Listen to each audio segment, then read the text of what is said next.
Hello student, मैं आज आपके बीच में एक नया वीडियो लेके आया हूँ। यह video BA part third economics honours के paper 6 history of economic thought, जिसमें हमें विभिन्न अर्थशास्त्रियों का मत विचार का अध्ययन करना है। उनमें से एक अर्थशास्त्री का आज मैं आपके समक्ष उनके विचार, उनकी मान्यता, उनका सिद्धांत क्या है वो लेके आया। उम्मीद है कि आपने मेरे पहले भी वीडियो देखे होंगे। आप उन वीडियो को देखिए, लाइक कीजिए और इस चैनल को सब्सक्राइब कीजिए ताकि आपके पास अपडेटेड वीडियो उपलब्ध हो सके, आप उसे देख पाएँ और अपने एग्जामिनेशन पॉइंट ऑफ व्यू से, नॉलेज पॉइंट ऑफ व्यू से आप सीख पाएँ। तो आप चैनल सब्सक्राइब करना ना भूलिए। चैनल सब्सक्राइब कीजिए और वीडियो को देखिए, मेहनत कीजिए। आज हम जिन अर्थशास्त्री की बात और उनके सिद्धांत की बात करने जाएंगे, वो अर्थशास्त्री का नाम डेविड रिकार्डो है। डेविड रिकार्डो एक प्रमुख अर्थशास्त्रियों में से एक है। उन्होंने कई सिद्धांतों को दिया और उनके सिद्धांतों का कई विवाद भी देखने को मिलता है। रिकार्डो के सिद्धांत जो भी उन्होंने दिए, उनकी कई आलोचना की गई और उन्हें इस आलोचना, इस विरोध का सामना करना पड़ा। परंतु डेविड रिकार्डो की जो सिद्धांत है, जो उनकी अर्थशास्त्र में भूमिका है, उसे स्वीकार किया जाता है। उसका महत्व आज भी है। तो आज हम डेविड रिकार्डो के एक सिद्धांत, जो लगान का सिद्धांत है, उसको देखेंगे कि लगान का सिद्धांत क्या है, डेविड रिकार्डो की मान्यता क्या है, अर्थात उन्होंने जो लगान का सिद्धांत दिया वो किन किन मान्यताओं पे आधारित सिद्धांत है। मुख्य रूप से सिद्धांत कहता क्या है, लगान कैसे होती है, कैसे वसूली जाती है, किन किन चीज़ों से वसूली जाती है, आलोचना क्या है। इन सभी चीज़ों को हम इस वीडियो के माध्यम से देखेंगे। हम जानते हैं रिकार्डो का जन्म इंग्लैंड में हुआ था और उनका जन्म 1772 में लंदन में हुआ था। वो एक यहूदी फैमिली, यहूदी परिवार से थे। उन्होंने एडम स्मिथ के जो प्रमुख पुस्तक वेल्थ ऑफ नेशन है, उसका अध्ययन किया। उन्होंने यह पुस्तक का अध्ययन 1799 में किया और उसके बाद उन्होंने अर्थशास्त्र में सिद्धांत लिखना आरंभ किया। आज हम जिस सिद्धांत की बात करने जा रहे हैं, उसमें रिकार्डो का सिद्धांत है। रिकार्डो का सिद्धांत का प्रतिपादन या रिकार्डो का जो भी विचार है, उसमें हम प्रोफेसर एडम स्मिथ का मुख्य रूप से प्रभाव देखने को मिलता है। यानी उनकी अर्थशास्त्र के सिद्धांत में एडम स्मिथ का मुख्य छाप दिखाई पड़ता है।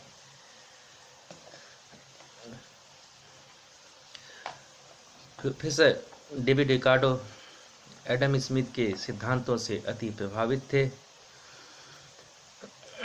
आज हम जिस लगान सिद्धांत की बात करेंगे, देखेंगे, इस वीडियो के माध्यम से जानेंगे, यह लगान सिद्धांत रिकार्डो का सबसे प्रमुख सिद्धांत है और बहुत ही प्रचलित सिद्धांत माना जाता है। यह लगान के सिद्धांत के रूप में विकसित हुआ, लोगों ने जाना और माना।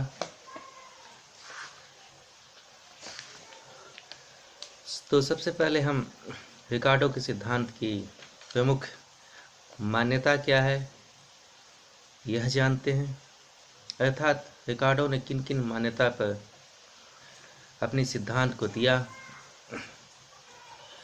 तो सबसे पहले जो उनकी मान्यता थी, रिकार्डो ने यह माना कि लगान जो वसूली जाती है वह सिर्फ भूमि से प्राप्त की जाती है, अर्थात लगान को प्राप्त करने का एक मुख्य साधन या सिर्फ एक ही साधन डेविड रिकार्डो के अनुसार भूमि है। इसी भूमि पर खेती की जाती है, कृषि की जाती है और उससे लगान वसूली की जाती है। दूसरी बात, उन्होंने माना कि भूमि की शक्ति, उपजाऊ शक्ति मौलिक होती है, अविनाशी होती है, अर्थात कृषि योग्य भूमि, जमीन की भूमि की शक्ति अविनाशी मतलब जिसका विनाश नहीं हो सकता है, मतलब उसकी उपजाऊ शक्ति हमेशा एक समान होती है और उसमें अत्यंत ही उत्पादन की शक्ति होती है। तीसरा, प्रोफेसर रिकार्डो के अनुसार लगान एक भुगतान भी है और बचत भी है। प्रोफेसर रिकार्डो ने माना कि लगान को उन्होंने दोनों रूप से माना, एक भुगतान यानी पेमेंट भी करना है उसका और एक बचत भी है।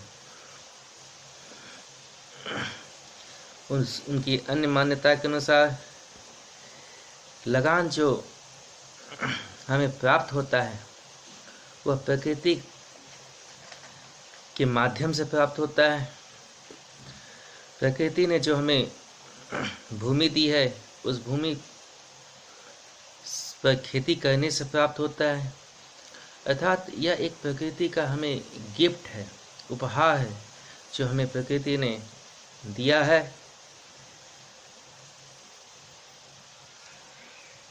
उसके बाद उनकी अन्य मान्यता यह थी कि उन्होंने भूमि को विभिन्न कैटेगरी में बांट दिया था, विभिन्न हिस्सों में बांटा था, जिसके अनुसार कुछ भूमि उपजाऊ है, कुछ घटिया है, उससे और भी घटिया है। इस तरह से उन्होंने भूमि को अलग अलग हिस्सों में क, ख, ग, घ में बांटा था। यह विभाजन भूमि की उत्पादन शक्ति के अनुसार होती है। उनकी अन्य मान्यता जो है लगान सिद्धांत में कि सबसे पहले मनुष्य अधिक उपजाऊ भूमि पे खेती करता है, उसके बाद जैसे ही जनसंख्या में वृद्धि होती है तो वह घटिया भूमि में खेती करने पे आता है और उसके बाद उससे घटिया भूमि में खेती करने जाता है। उनकी अन्य मान्यता थी कि लगान भूमि की उपजाऊ शक्ति के माध्यम से होता है, जो भूमि में अविनाशी शक्ति, मौलिक शक्ति मौजूद होती है, उससे लगान की प्राप्ति होती है।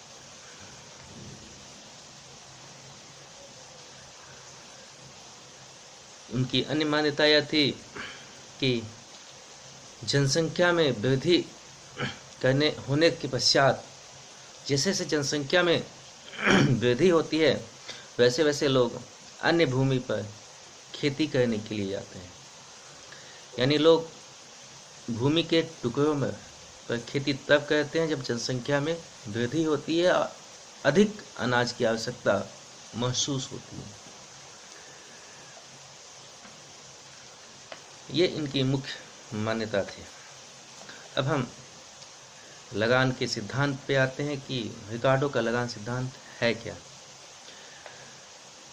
प्रोफेसर डेविड रिकार्डो के अनुसार लगान भूमि का वह हिस्सा है, वह भाग है जो उस भूमि के स्वामी को दिया जाता है। और उस भूमि के स्वामी को क्यों दिया जाता है? क्योंकि उस भूमि की उत्पादन शक्ति मौलिक और अविनाशी होती है। अर्थात लगान भूमि स्वामी को दिया गया उत्पादन का एक भाग है जो उस भूमि की अविनाशी शक्तियों के माध्यम से उत्पादन किया जाता है। यानी जितना भी उस भूमि पर उत्पादन किया जाता है उस भूमि के उत्पादन का एक हिस्सा, एक भाग उस भूमि स्वामी को दे दिया जाता है। दूसरा, उन्होंने माना कि लगान कैसे उत्पन्न होता है। उन्होंने माना कि लगान प्रोफेसर डेविड रिकार्डो के अनुसार समान मात्रा में, भूमि की समान मात्रा में श्रम तथा पूंजी को लगाने के पश्चात जो उत्पादन में जो अंतर होता है, उपज में जो अंतर होता है, उसके अंतर का वह लगान है। अर्थात एक भूमि के बाद दूसरी भूमि पे जब हम खेती करने जाते हैं, एक भूमि पे खेती करते हैं, उससे जो उपज होता है, फिर दूसरी भूमि के टुकड़े पे जो उपज होता है, उसका जो डिफरेंस है, उससे वह, उसका जो अंतर है, उससे वह लगान होता है। अर्थात यदि क भूमि है, क भूमि पर 100 का उत्पादन होता है और ख पे 80 किलो का उत्पादन होता है, 100 माइनस 80 यानी ये जो 20 है, ये जो उपज में जो अंतर है, उत्पादन में जो अंतर होती है, उस उत्पादन के अंतर से लगान उत्पन्न होता है। तीसरा उनका सिद्धांत था, अर्थात उन्होंने जो रिकार्डो का लगान सिद्धांत है, उनके अनुसार उन्होंने भूमि को विभिन्न टुकड़ों में बांट दिया था। क, ख, ग, घ इस तरह के अनेक टुकड़ों में उन्होंने भूमि को विभाजित कर दिया और उस पर समान लागत से वस्तु का या गल्ले का उत्पादन किया जाता है। प्रोफेसर डेविड रिकार्डो ने जमीन के टुकड़ों को विभिन्न हिस्सों, कैटेगरी में बांटता गया। यह बंटवारा जो उन्होंने किया, यह भूमि की उत्पादन शक्ति के अनुसार किया, जिस पर समान लागत से वस्तु अथवा गल्ले का उत्पादन किया जाता है। यदि मान लिया जाए कि भूमि का टुकड़ा क, ख, ग, घ है, तो प्रोफेसर डेविड रिकार्डो के अनुसार सबसे पहले उस भूमि पर खेती की जाएगी, उस जमीन के टुकड़े पर खेती की जाएगी जिसकी उपजाऊ शक्ति अत्यधिक है, जो भूमि अत्यधिक उपयुक्त भूमि है, जिस पे उत्पादन शक्ति अधिक की जा सकती है, अधिक गल्ले का उत्पादन किया जा सकता है। दूसरी बात, लगान उस समय अभी तक अस्तित्व में नहीं आएगा, क्योंकि अभी सिर्फ उपजाऊ भूमि पे खेती की जा रही है। लेकिन जब अनाज की अत्यधिक आवश्यकता होती है, जैसे ही जनसंख्या में वृद्धि होती है, तो हम दूसरी भूमि पे खेती करने के लिए जाते हैं, क्योंकि जनसंख्या में वृद्धि होने से रिकार्डो के अनुसार, प्रोफेसर रिकार्डो के अनुसार मांग में वृद्धि होती है और मांग में वृद्धि होने से अत्यधिक खाद्यान्न का उत्पादन करना आवश्यक हो जाता है। इसलिए पहले हमने उपजाऊ भूमि पे खेती कर लिया, अब हम भूमि के अन्य टुकड़े जो प्रोफेसर डेविड रिकार्डो ने बांटे थे उसके अनुसार ख भूमि पे आ जाते हैं, यानी कम उपजाऊ भूमि पे आ जाते हैं, और उस पे हम वस्तु का उत्पादन करते हैं।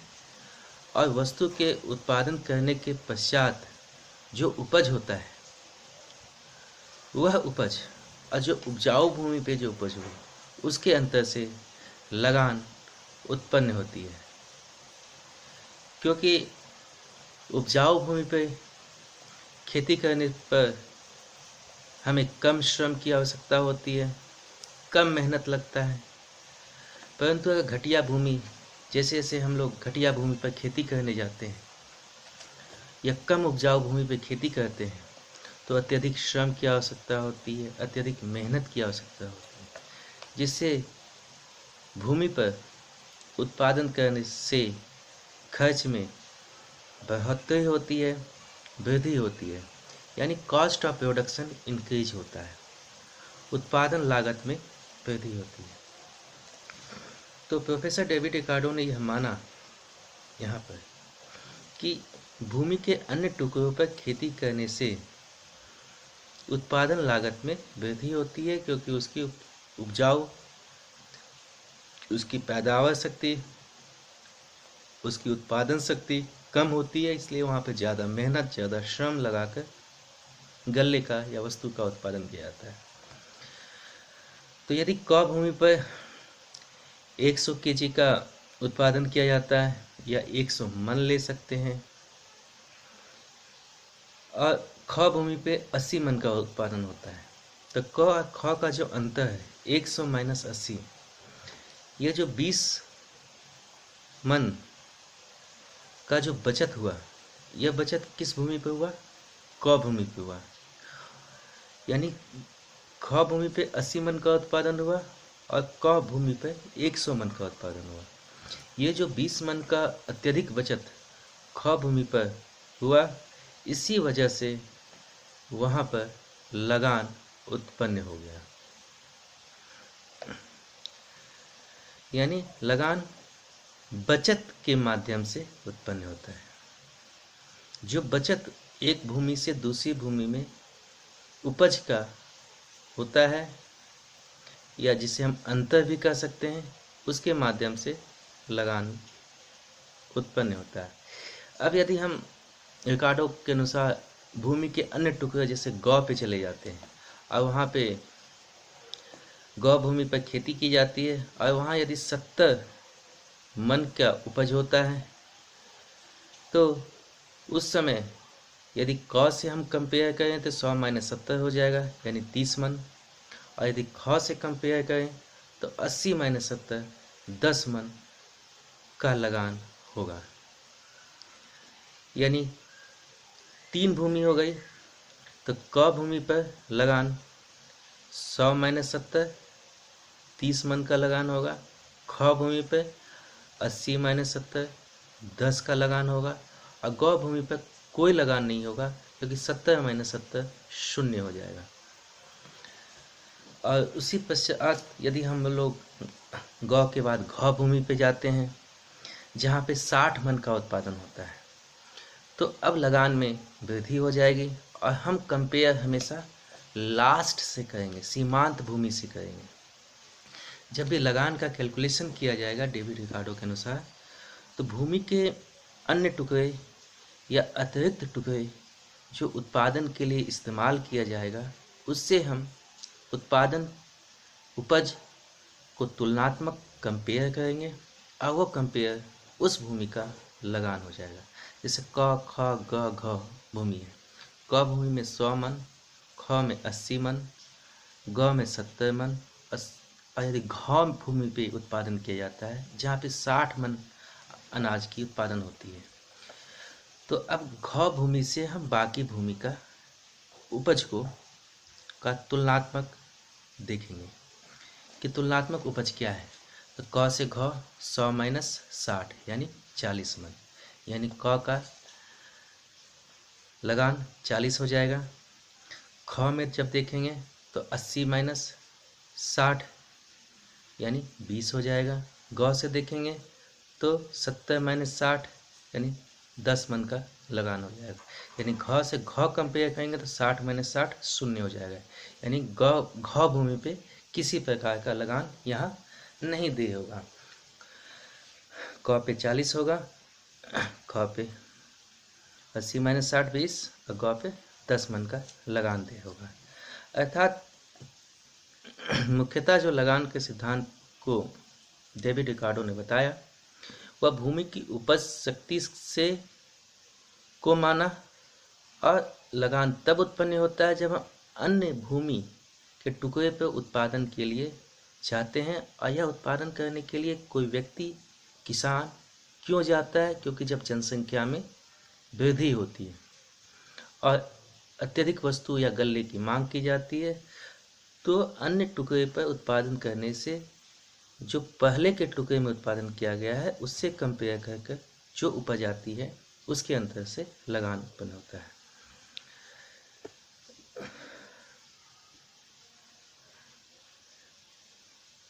रिकार्डो ने यह भी माना कि प्रकृति हमें भूमि उपहार के तौर पर दी है, लेकिन लगान प्रकृति का कंजूसी की वजह से भी होता है। प्रकृति ने हमें कोई उदारता नहीं किया है, क्योंकि प्रकृति ने हमें अच्छी भूमि कम दी है और घटिया भूमि अत्यधिक दी है। और मांग जब उत्पन्न हो जाती है, अत्यधिक वस्तु की मांग की जाती है, तो हमें घटिया भूमि पर खेती करनी होती है, जिससे हमें अच्छी भूमि या घटिया भूमि के उपज को कंपेयर करते हैं और उसके अनुसार हम लगान देते हैं। यानी प्रकृति ने जो हमें उपहार दिया है, जो उनकी मान्यता थी कि भूमि एक तरह से प्रकृति का उपहार है, लेकिन यह उपहार कोई हमें उदार स्वरूप नहीं दिया गया, एक कंजूसी के तौर पे दिया गया है, जिसमें घटिया भूमि कम है, जिसमें घटिया भूमि अत्यधिक है और उपजाऊ भूमि कम है, और उस उपजाऊ भूमि तथा घटिया भूमि के उत्पादन के अंतर से लगान होता है। यह रिकार्डो का सिद्धांत हुआ। अब हम रिकार्डो के सिद्धांत के संदर्भ में जो आलोचना दी गई, आलोचना प्रस्तुत की गई, उसको हम देखते हैं, समझते हैं। सबसे पहले जो उन्होंने बोला था कि सिर्फ भूमि से लगान होता है। उन्होंने यह माना था कि लगान केवल भूमि से उत्पन्न होता है और किसी से नहीं होता, लेकिन बाद में यह माना गया कि लगान केवल भूमि नहीं और भी अन्य साधनों से भी लगान दिया जाता है। इसलिए केवल यह मान लेना कि केवल भूमि से लगान उत्पन्न होती है, यह गलत है। दूसरा, उन्होंने माना था कि भूमि की शक्ति अविनाशी है। यह मान लेना गलत है, क्योंकि हम जानते हैं कि भूमि की शक्ति अविनाशी नहीं होती है, उसकी उत्पादन शक्ति में कमी आती है। और दूसरी बात, उन्होंने माना कि एक भूमि से उपज करने के पश्चात हमें दूसरी भूमि पे जाना पड़ता है, और हम लोग सबसे पहले उपजाऊ भूमि पे खेती करते हैं, उसके बाद घटिया भूमि पे करते हैं। लेकिन वास्तविक रूप में जो भूमि हमारे पास निकट में होता है, समीप में होता है, लोग सबसे पहले उस पर खेती करते हैं, उस पर उत्पादन करते हैं, ना ही चूज करते हैं। अब एक घटिया भूमि पर भी अत्यधिक तकनीक लगाकर, उन्नत बीज लगाकर कम खर्च पे अत्यधिक उत्पादन कर पाते हैं। दूसरा, उन्होंने उनका जो सिद्धांत की आलोचना की गई, उनके अनुसार लगान एक भुगतान है और बचत भी है, परंतु उन्होंने इसका कोई प्रमाण नहीं दिया। तीसरा, जो उनकी आलोचना की गई, उसमें यह माना गया, जो उन्होंने कहा कि प्रकृति लगान जो होती है वो प्रकृति के कंजूस स्वभाव की वजह से होती है, क्योंकि अच्छी भूमि पर तो अच्छी खेती होती है और घटिया भूमि पर नहीं। लेकिन हमें यह देखने को मिलता है कि जब एक कृषक, जब एक व्यक्ति घटिया भूमि पर भी खेती करता है तो उसे नुकसान नहीं होता। अगर वह उत्पादन करता है तो वह उत्पादन के पश्चात उसे लाभ ही होता है। यदि वह अच्छी मेहनत से उत्पादन करे, अच्छी तकनीक का उपयोग करे, उन्नत बीज का उपयोग करे, तो घटिया भूमि पर भी खेती करने से उसे नुकसान नहीं होता है। उसके बाद रिकार्डो के सिद्धांत की अन्य आलोचना यह की गई, जो उन्होंने माना कि सबसे पहले लोग जनसंख्या में वृद्धि के अनुसार जब मांग में वृद्धि होती है, जैसे जैसे जनसंख्या बढ़ती है, जनसंख्या में वृद्धि होती है, वैसे वैसे मांग में वृद्धि होती है और लोग अन्य भूमि पर खेती करते हैं। तो उनका मत यह था, तो आलोचना यह की गई कि जनसंख्या में वृद्धि के अनुसार उत्पादन नहीं किया जाता है। लोग उत्पादन तब भी करते हैं जब जनसंख्या में वृद्धि नहीं होती है। कई देशों में उत्पादन, वस्तुओं का उत्पादन उस राष्ट्र में जनसंख्या में वृद्धि के अनुसार देखने को नहीं मिलता है। अगर हम यह मान लें कि पहले जनसंख्या में वृद्धि होगी, उस वृद्धि को देखने के बाद उत्पादन किया जाएगा, तो ये गलत होगा। इस चीज़ को मान लेना एक तरह से गलत है और एक कमज़ोर पक्ष जो प्रोफेसर डेविड रिकार्डो ने दिए, यह मानना होगा। दूसरा, जो प्रोफेसर डेविड रिकार्डो ने माना था कि लगान भूमि की, जमीन की अविनाशी शक्तियों से होता है, यानी भूमि की जो अविनाशी शक्ति है उससे हमें लगान उत्पन्न होता है या प्राप्त होता है।